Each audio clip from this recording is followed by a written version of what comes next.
Dear my friends, I greet you all in the name of Jesus Christ, and I welcome to you English Bible Guide YouTube channel.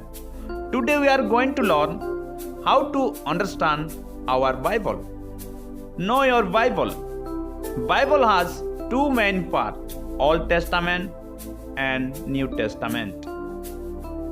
39 books in the Old Testament, 27 books in the New Testament, and 66 books in the Bible.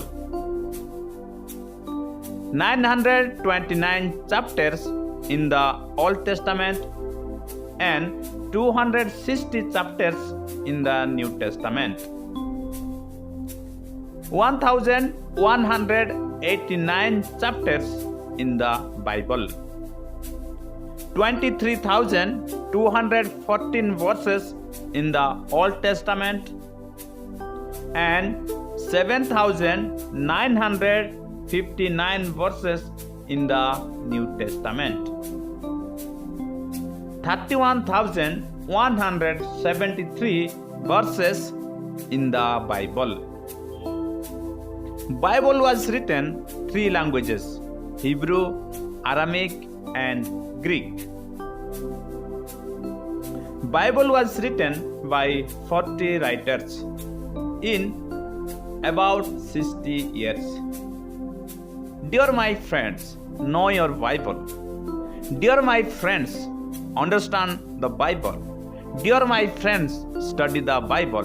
Dear my friends, learn the Bible. Because the Bible is a living word of God. Bible tell us about eternal life. Bible teach us about Jesus Christ. Through Jesus we can get salvation. Believing in Jesus is salvation. Believing in Jesus is eternal life. Dear my friends, if you believe in Jesus, you will have eternal life. May God bless you.